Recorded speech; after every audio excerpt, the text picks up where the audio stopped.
दोस्तों आज 26/11 है और 26/11 बिल्कुल वैसे ही है जैसे 9/11 है यूएसए के लिए, यानी कि 26 नवंबर 2008 वो दिन और वो रात 3 से 4 दिन मुंबई जब कांप रही थी, पूरा देश कांप रहा था और पूरी दुनिया कांप रही थी।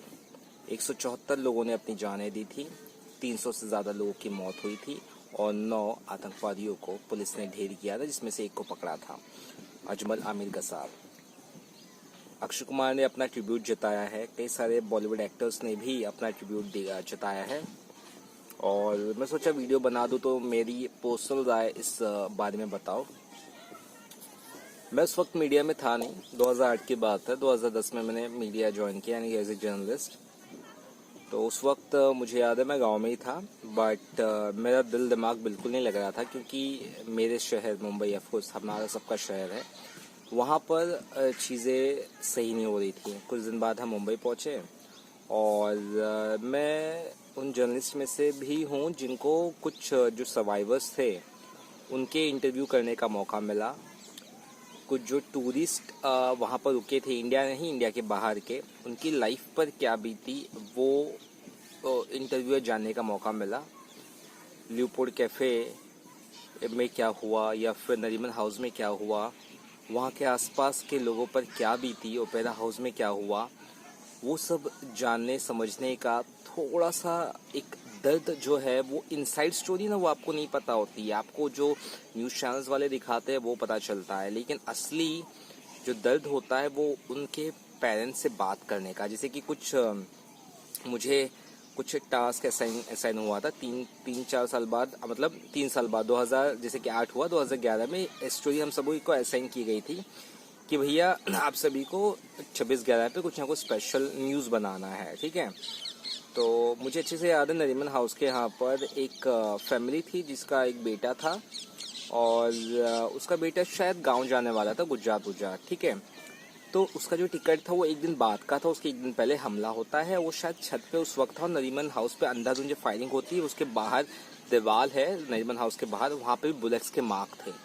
अभी पता नहीं हटाए गए कि नहीं वो बुलेट के मार्क्स वैसे के वैसे। तो घर में भी जो मार्क्स लगे थे बुलेट्स के पूरे घर में, मतलब उसको मैं इमेजिन या बयान नहीं कर सकता हूँ।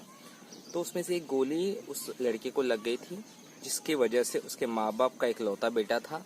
अभी मुझे याद नहीं आ रहा है उसकी वाइफ थी या नहीं थी, या नई जिसकी शादी हुई थी। लाइफ में मैं इतना नर्वस कभी नहीं हुआ जितना उनके पेरेंट्स को सवाल पूछने में हुआ था, जो कि टाइप थोड़ा सा घर था, काफ़ी ज़्यादा पक्का नहीं था, बड़ी मुश्किल से उनके घर में घुसा और हर दूसरे शब्द पे उसकी माँ उसके पिता शायद, है ना, तो जो रो रहे थे। तो वो बहुत तकलीफ वाली बात थी, शायद वो मैरिड था। लियोपोल्ड कैफे के जो मैनेजर थे उसके पास जब हम लोग गए तो उसका तो मानसिक संतुलन ऐसा लगा कि थोड़ा सा ऊपर नीचे था। शायद वो ही was not in a mood to give an interview to any channel. हम लोग जैसे बोला अरे हाँ हाँ ये हुआ वो हुआ, तुमको ये चाहिए वो चाहिए, बोले he is not so much in a mood. So हमको समझ में आ गया कि it's better not to take his interview right at this moment. तो वहाँ से हम चले गए। इसके अलावा कुछ और इंटरव्यूज भी हमने लिया था, जैसे कि CST में जब फायरिंग हुई थी, पूरा रेलवे स्टेशन में कई सारे लोगों की लाश से बिछाई गई थी, तो वहाँ पर एक कुत्ता था जिसने किसी तरह से मदद की थी, डॉग, ठीक है। और वहाँ पे एक मतलब जो जो बोलते ना सिक्योरिटी वगैरह के डिपार्टमेंट में होता है ना स्टेशन पे, वो भी एक बंदा था, अम्बोले करके कोई, तो शायद अभी नाम नहीं याद है, काफ़ी पुरानी बात है तो मैं रिकॉल कर राइट। तो उसने भी काफ़ी अपनी मदद की वजह से कई सारे लोगों की जान बचाई थी। तो कुछ स्टोरीज मैंने कलेक्ट की, कुछ लोगों से इंटरव्यूज़ लिया, तो मैंने यही समझा कि जिसको जो करना वो तो कर देता है, लेकिन जो बाद में उसका भुगतान करता है, जैसे कि माँ बाप, वाइफ या पेरेंट्स, बच्चे, बहन, भाई, वो बहुत पेनफुल होता है ब्रो, बहुत पेनफुल होता है।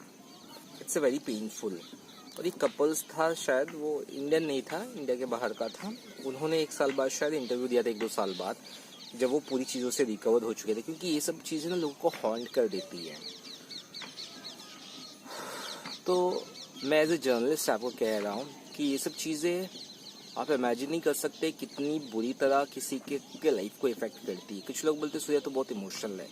इमोशनल ऐसे इंसान नहीं होता। इमोशनल चीज़ें जब देखता है वो इतनी दर्दनाक, तब उसको समझ में आता है कि लाइफ कितनी भयानक हो सकती है और हम कितने खुशकिस्मत शायद है।